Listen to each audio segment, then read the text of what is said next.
12 celestial sunrise on this day, November 29th, 2017. Lori Darling, would you lead us in the pledge? Raise the flag, please. I pledge allegiance to the flag of the United States of America and to the republic for which it stands, one nation under God, indivisible, with liberty and justice for all. Diana Curtis, do you have a thought?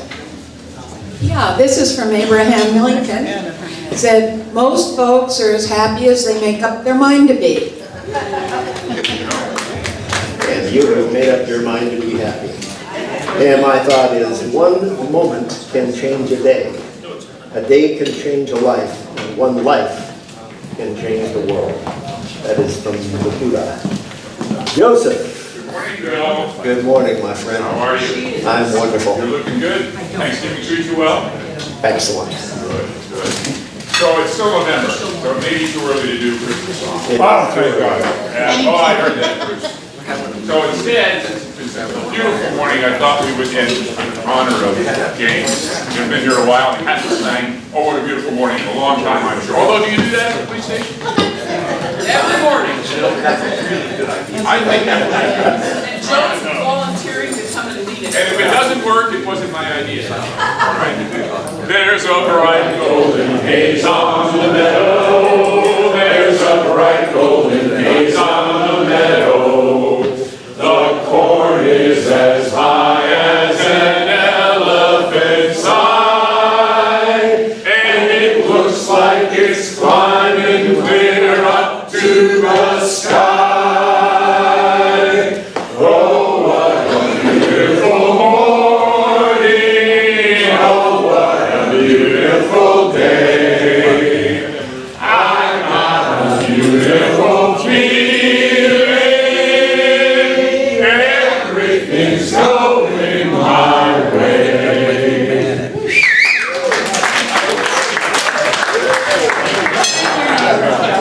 So, before you sit down, everybody greet your neighbor. Say hello.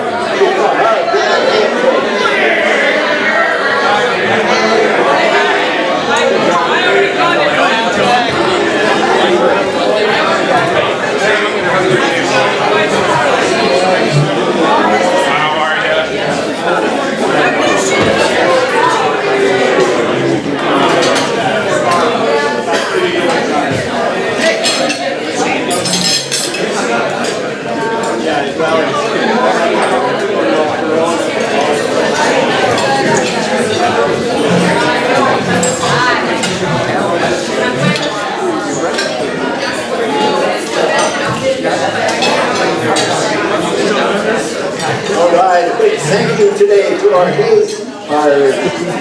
today's greeters, two new members, Barbara Vogelsang and Natalie McNamara, actually, so pay no attention to the words on the screen here. We're going through a transition, and her name is McNamara. And also, thank you for today's mic team, Terry Kelly and Brian Purcell.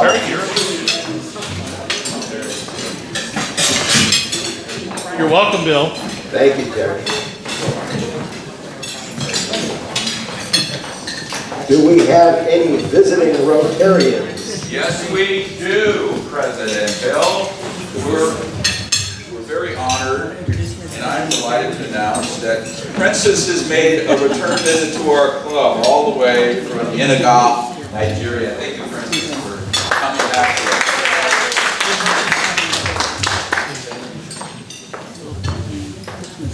Hello, Rotarians. Hello, Princess.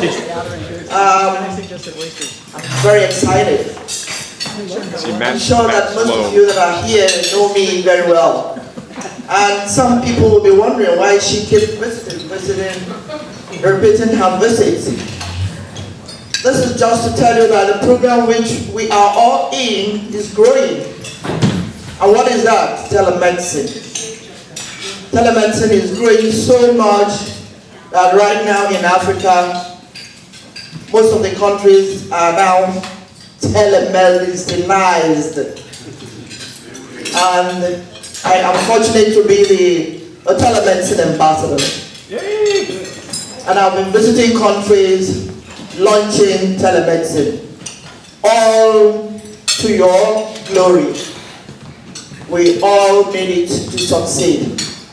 I want to use this opportunity to thank each and every one of you and to please ask you to continue to be in favor of telemedicine, to continue to sponsor telemedicine, because with telemedicine, healthcare is accessible to everybody. Once again, I want to thank you all. Thank you.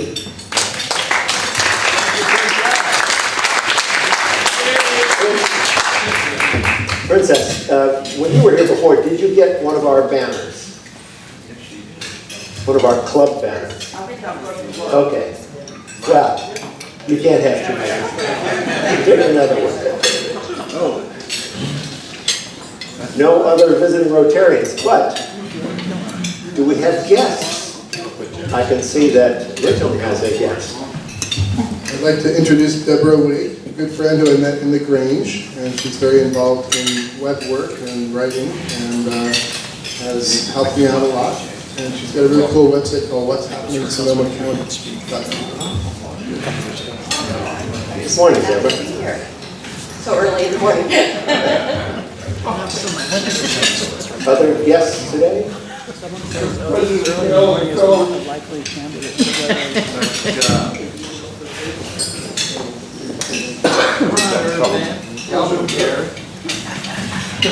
We're always turning it on. It's on. He's playing. It's on. Thank you. There we go. President Bill and fellow Rotarians, I'd like to have you all greet our guest speaker this morning, the, I believe, newest police chief in Sonoma County and in our own town, James Conner. James. You'll hear more from James later. Other guests? How about Andrea? Did you hand him a microphone? We have a couple photos of you here. Would you like to tell us about those? So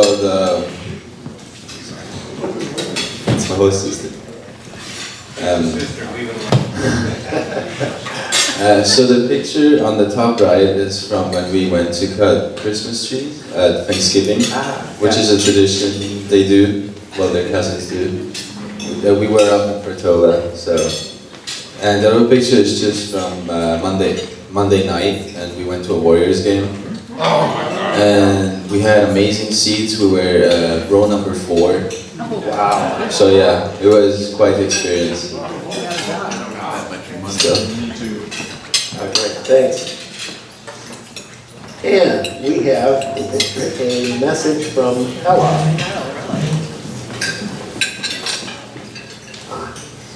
Not again. Ken Brandt. Ken Brandt when you need him. She has 13 classes every week, including philosophy and math and all kinds of other stuff. She speaks French all the time. One of her classes is French, and then she says some stuff in French. Turn down.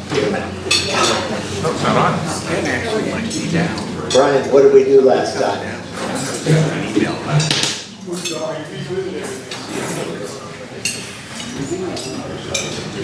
They got control of that.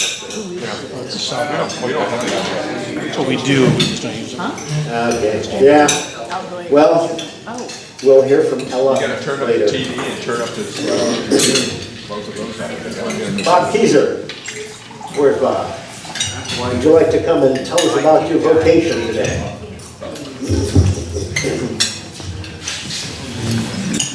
Good morning. Hi, Bob. When Linton asked me to vocalize my vocation, I said yes, and then we said we have to do it in 2 minutes. And I said, condense 45 days into 2 minutes. I think I can do it. What I do right now is I'm an alcohol and drug counselor up at Azure Acres. Prior to that, I had 33 years of government service, 4 years at the Coast Guard down at Bodega Bay, 29 years at the county. Along the way, got a lot of a lot of educational stuff. AA, a couple of BAs and masters, and counseling degree, and I'm also certified by the state as a counselor.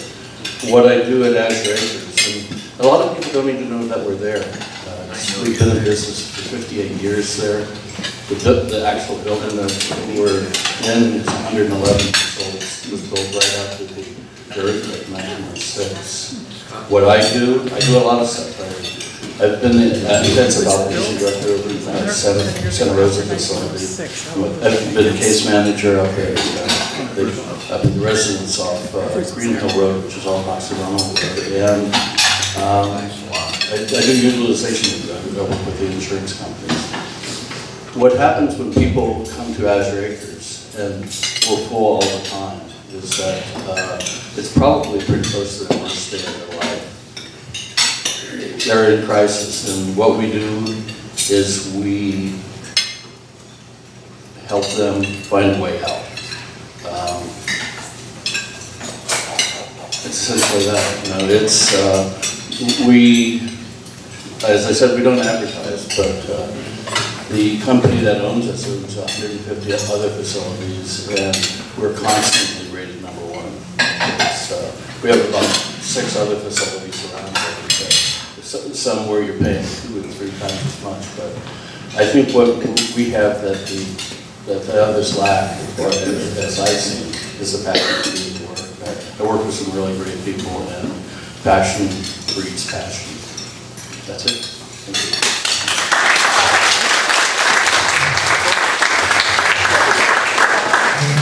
Before we move on to other things, although not a guest today, in the future when he comes back, he will be. Alan Bertozzi has been a member of our club for a number of years. As you know, he announced a few weeks ago that he's moving up to the Grass Valley area, and I guess this is your last meeting, or? You are always welcome, but... Well, thank you. Yeah, the moving's going slow. I'm not sure what I was thinking when I bought a bunch of big, old, heavy-duty cast iron, 3-phase woodworking equipment. Moving them has not been fun. So you've actually been moving them up there? You got a place and everything up there? Yeah. And I actually have a little present for you. I've been really excited and happy about the Beatles-themed ties and stuff. And so I'm not sure if you have this CD. It's Let It Be Naked. Have you heard of that? No. Sounds fun. The Beatles, I guess the original Let It Be was Phil Spector had done the engineering, and Paul McCartney hated it because of the wall of sound and all the extra crap that was in there. So in 2003, he redid that album and stripped out all the noise. And it's a great album. Wow. Anyway, wanted you to have it. Oh, great. Thank you. So while you're up, you want to try and guess today's tie? Maybe you can drive my car? Yeah! All right. Good man. Okay. So, today in history, November 29th, what happened on this day? This was the day that Thomas Edison first revealed to the public his recording device, his phonograph, originally on wax cartridges and later to flat discs and things. Also on this day, in 1972, Atari released Pong. The first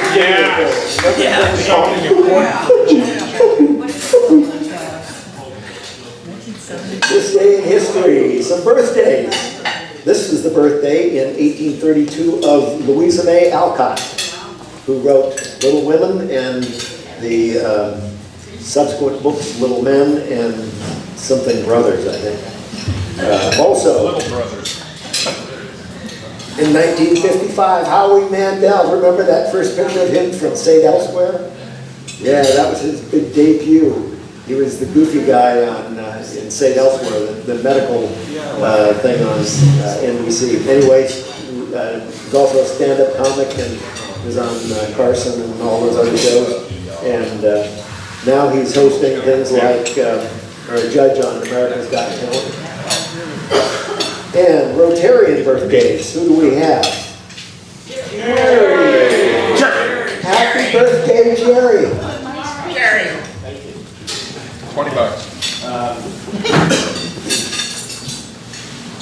That's a picture of me and my daughter on her wedding day. I thought so. Isn't that sweet? How little father-daughter dance.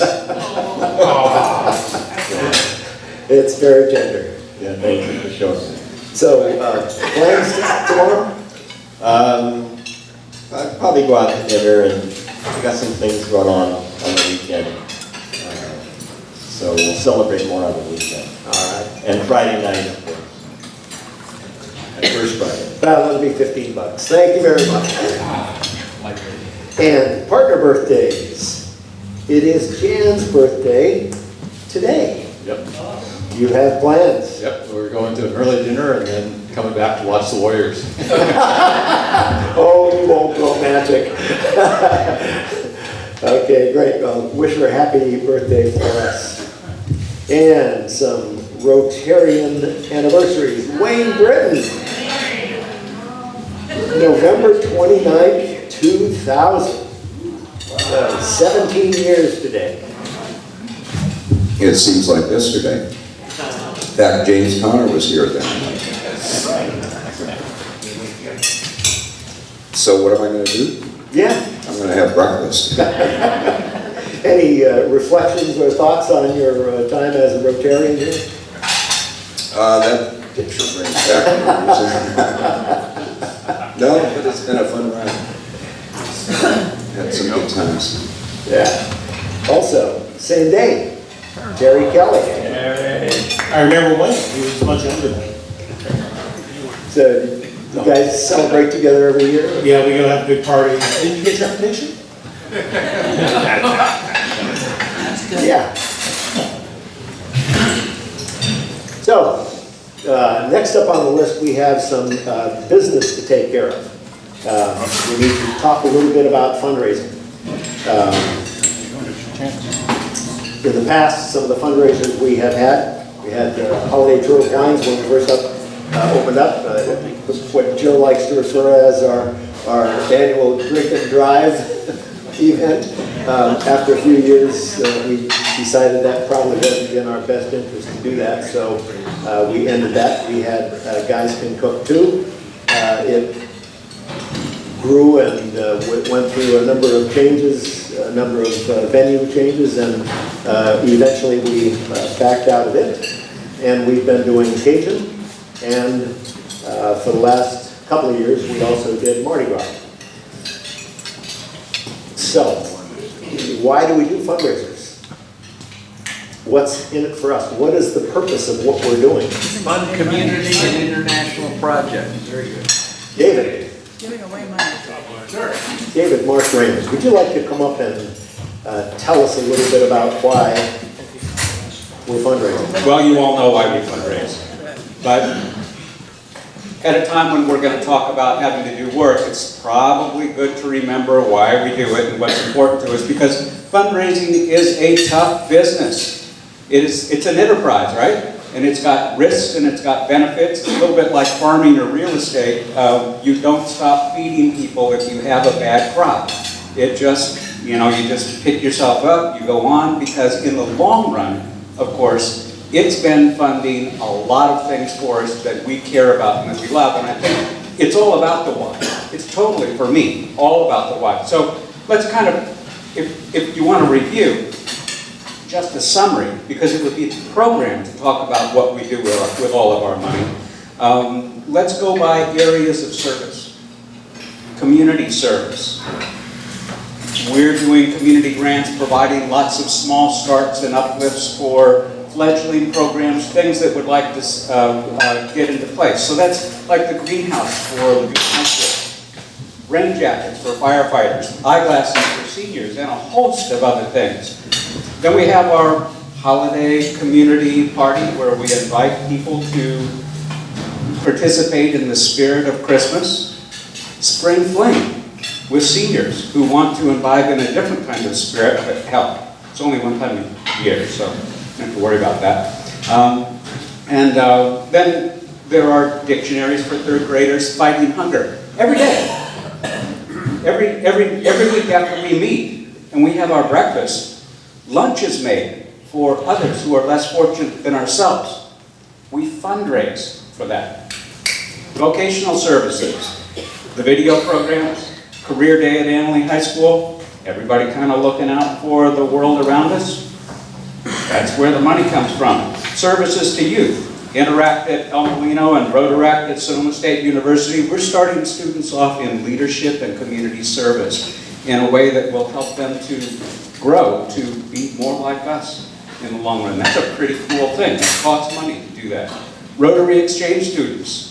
Remember Joelle from Switzerland, Alicia from Taiwan, and now Andrea from Italy. And every time we got a student in, we sent one out into the world. So Daniel and Ella and Ethan went out into the world to participate, representing us as they went out there as ambassadors beyond our borders. That's a life-changing experience for them. And I think it's pretty damn good for us too, isn't it? So, how about Ryla, Student of the Month? Is that meaningful to you? And international service. We're building world peace through international connection. And for instance, Princess, you're right. How cool is our sorry, I was going to say telemarketing. Our telemedicine project. Let's call somebody up and get participation. And how about the economic and social building that we've done in Mexico, Africa, Haiti, and Ecuador? Recently we've done a project that is helping people to become self-sufficient and support themselves in Ecuador. So when we talk about fundraising, let's remember what brings us all together and keeps us coming back. We have a lot to gain for our efforts, and the world has a lot to lose without us. The time for all of these things is always now. These things don't wait. People don't wait. People are always moving, and moving with them and doing what we do is so important. So when you think about the effort, think about the why. Thank you.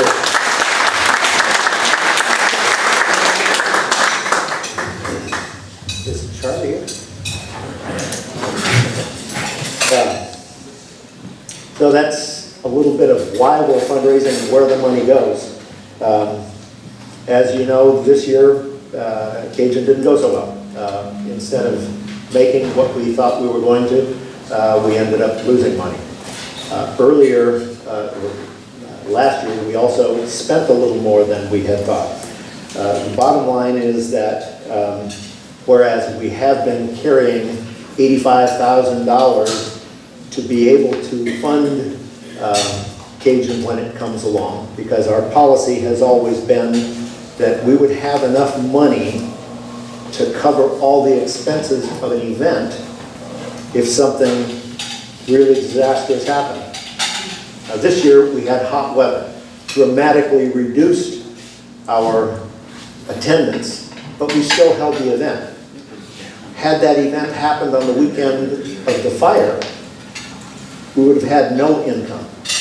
We would have had all of those expenses and we would have had to pay for it. We have always had that buffer, and now we don't.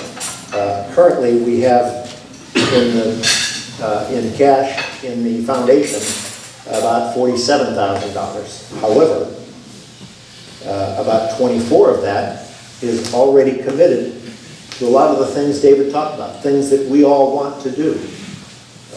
RILA, our incoming and outgoing students, all of our community projects, that leaves $23,000. We can't do Cajun next year with that same game plan. We do not have the funds to cover it. If a disaster occurred, we'd be on the hook for all of that expense. That's something that we can look, if we build up our coffers and we want to look at that again in the future, that's a different discussion. But this year, I don't believe that we can do that. It's been 22 years of history. It's an event that many of us love and have had a good time doing. It's also an event that takes a lot of time and effort, and some people have not been as happy with that.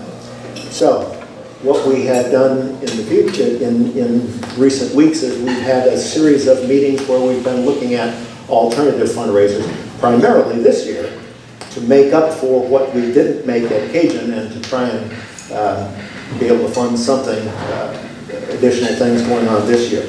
In addition, we need to look at Mardi Gras. That was our other major fundraiser. The board discussed that on Monday night a week ago. It was kind of a mixed vote. It did pass that we should go ahead and present that to the club. But what I need to do is, by show of hands, I want to see who all is in favor of going ahead with Mardi Gras. Some of the pluses, it's been a fun event. We've had a good time doing it for the people that enjoy it. On the downside, there are some people who have not enjoyed it because they don't gamble.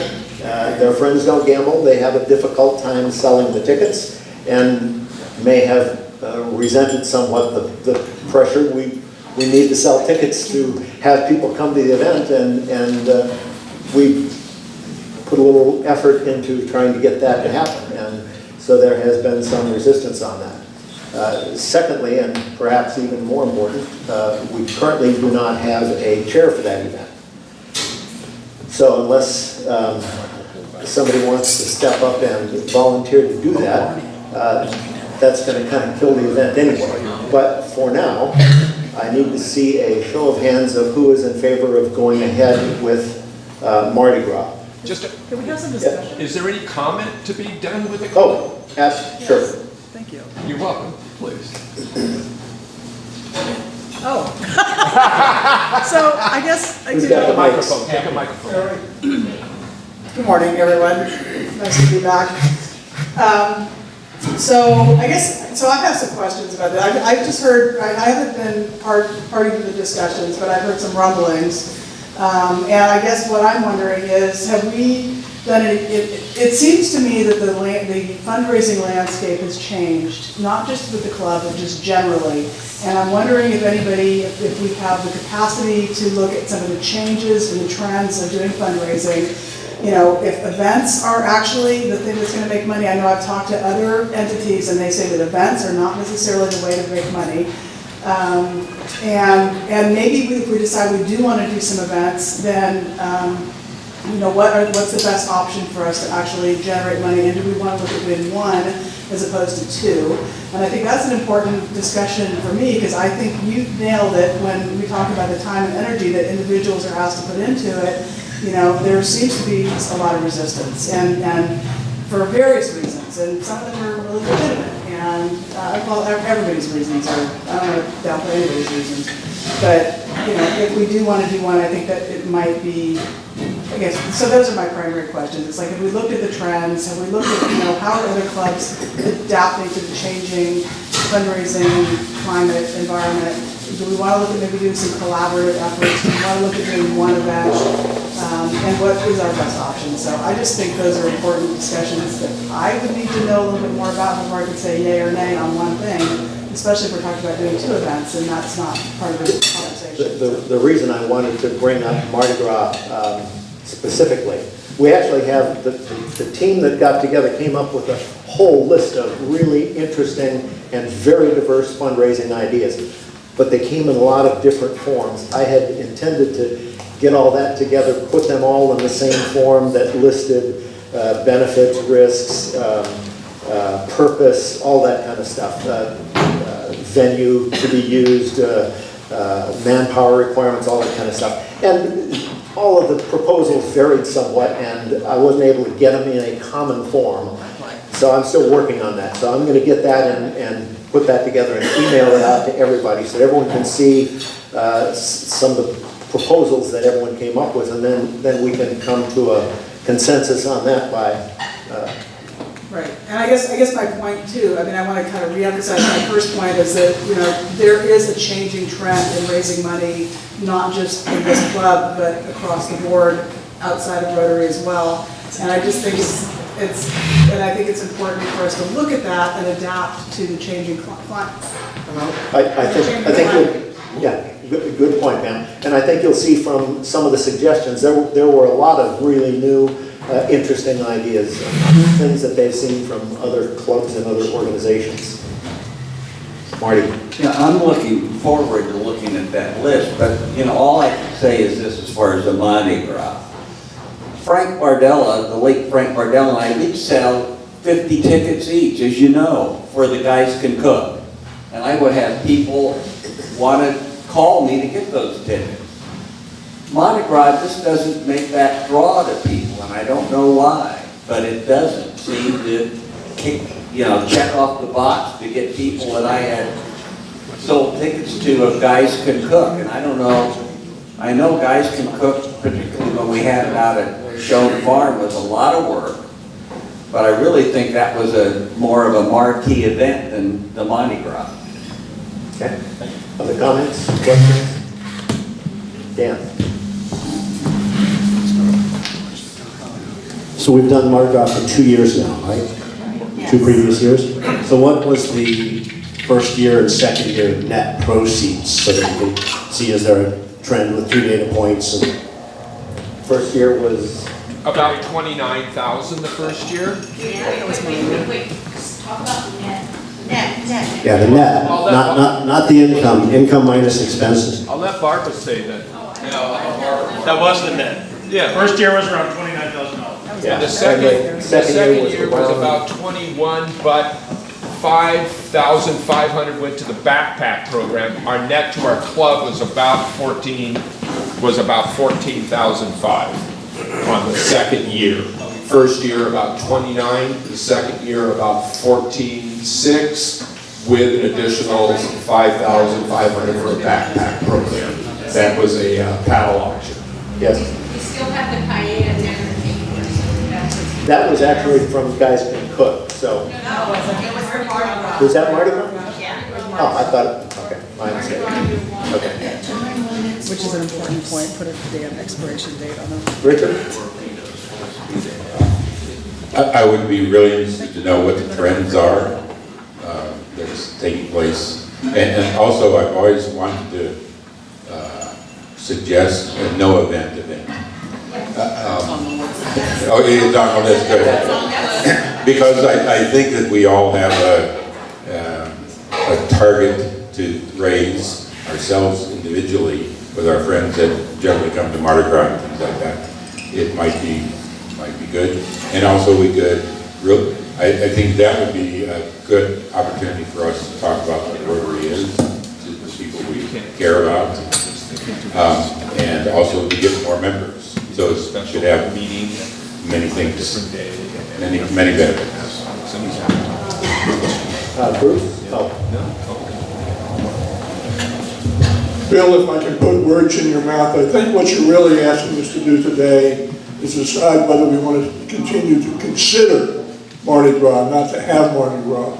And I think that's an important distinction here. We're not voting today to yes, go ahead and have Mardi Gras, but to keep it on the table. Is that correct?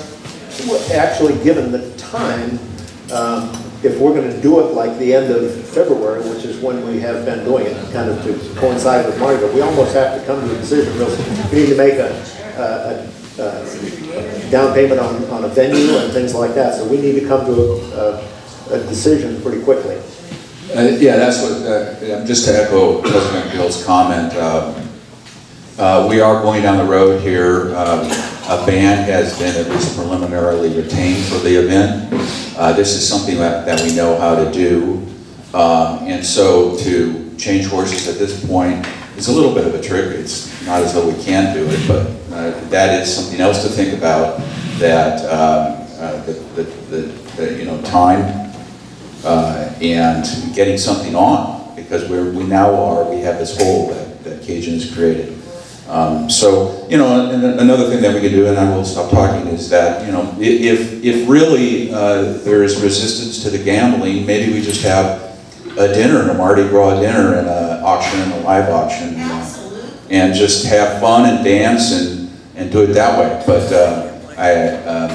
But we're running out of time, I think, but we do want to get this right, so. Okay. We're pressed for time right now because we don't want to short our speakers, so we're going to have to move on. rather than trying to take a vote today, I would invite you to send me any comments you have, and we'll finish this discussion next week.